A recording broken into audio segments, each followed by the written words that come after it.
If we take a quick look at the situation that prevailed in Arabian Peninsula and the Iraq and Syria in the early and after the First Great War, we find that the British forces were largely in control of the Arabian Peninsula because of existence of allies by Sharif Hussein, the ruler of Mecca in the west on one hand, and the family of the Saud, one of the dominant tribes of the Middle and East, in the other. But there was a state of conflict between Sharif Hussein and Al Saud because of the religious authority and leadership in the region.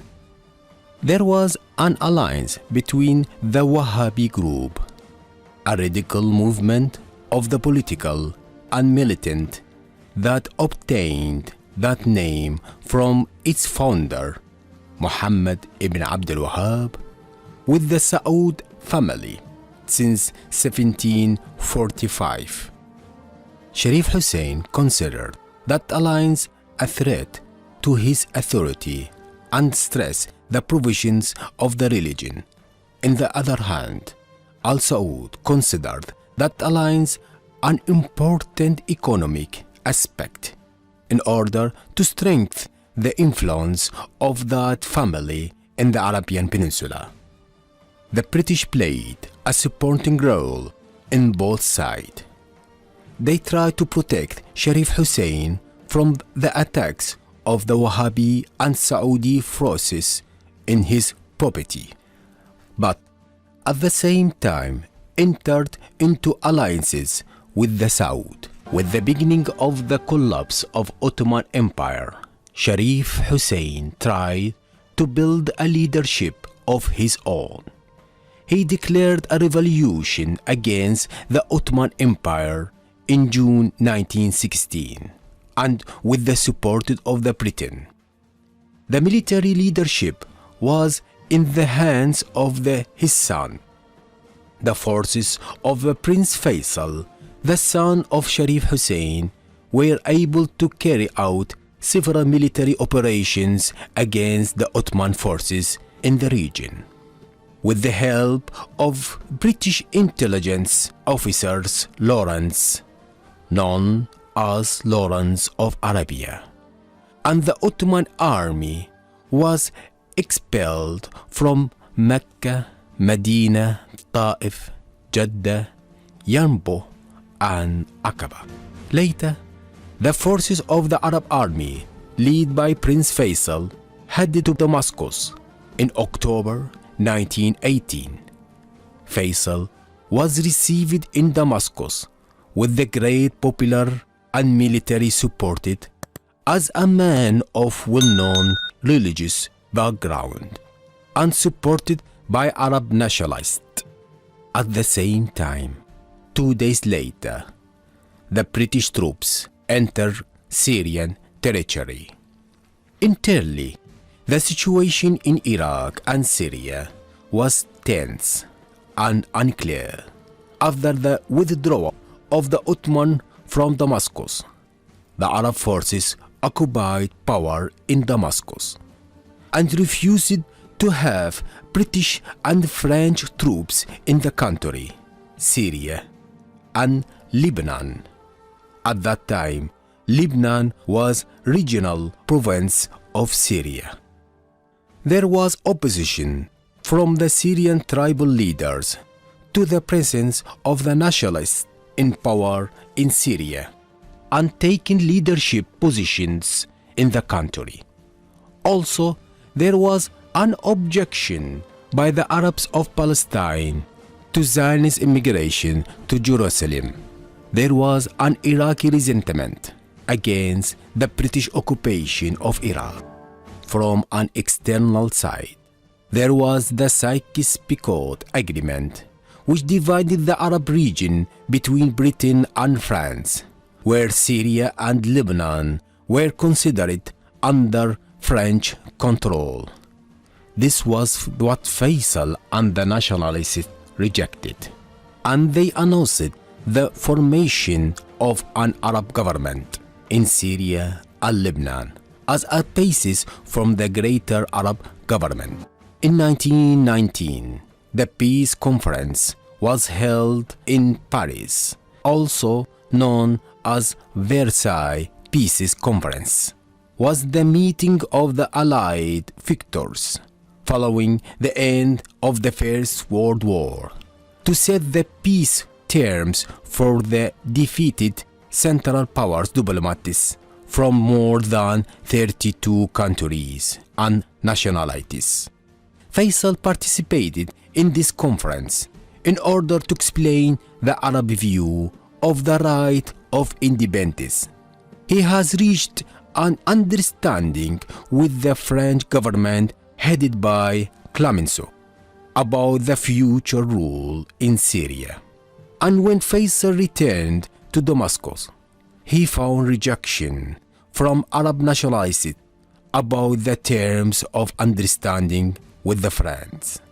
However, this understanding did not continue because of the fall of the government of Clemenceau in January 1920. But the British forces did not settle in Syria and not continued to support Faisal. In September 13, 1919, the British troops withdrew from Syria, leaving the confrontation between Faisal and French troops. Therefore, there was complete resistance from the Syrian to the extensions of the occupation in its territory. Practically, in March 1920, the Arab nationalists who rejected the British and French occupation announced the independence of Syria, including Lebanon and Palestine, under the leadership of King Faisal.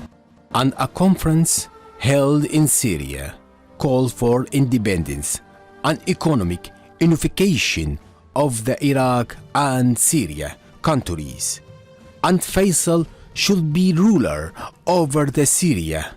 And also there was a voices in Iraq demanding the taking of Abdullah, brother of Faisal, the throne of Iraq. In Iraq, a secret organizations were formed against the British occupation, such as the Association of the Covenant and the Guard of Independence, and the same happened in Syria. The aim of this organization was the independence of Syria and Iraq. But the French troops entered Beirut and the Arab forces withdrew. Georges Picot became the country's military ruler, and a French-controlled government was appointed to demand Lebanon's independence from Syria. In September 1920, the Greater Lebanon was proclaimed.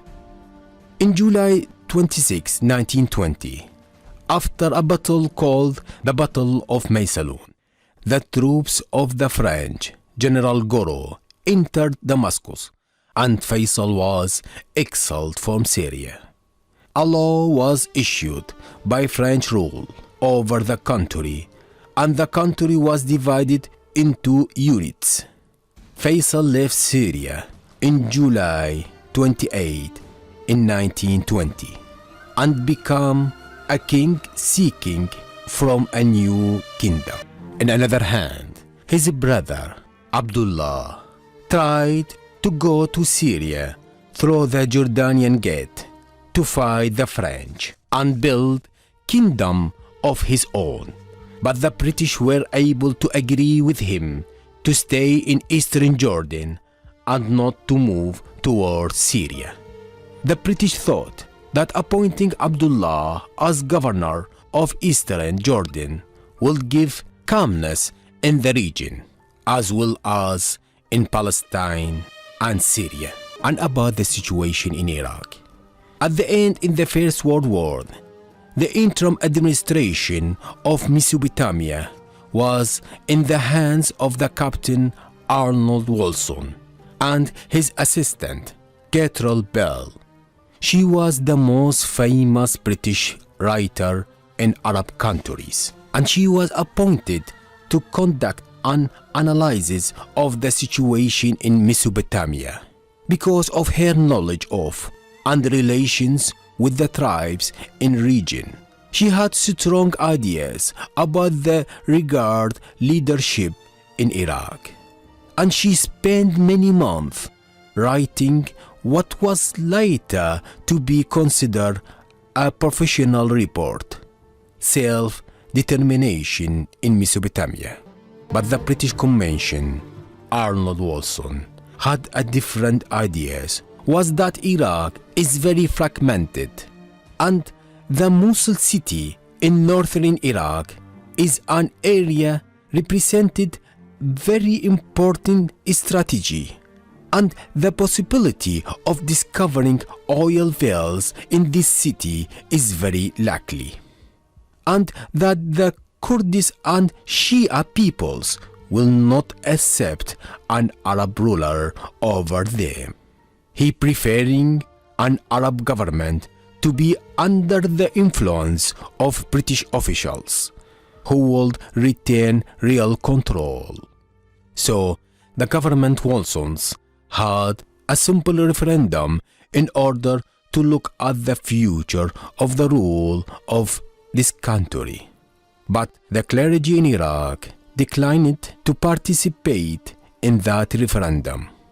Inside the Iraq, the national forces demanded that one of the sons of Sharif Hussein rule the country and form an Arab government under the control of the National Council based in Baghdad. The national forces was rejection of the British occupation in Iraq. In that period, the mandate system was proclaimed by the League of the Nation. Iraq was put under the British mandate, a mandate under the Article 22.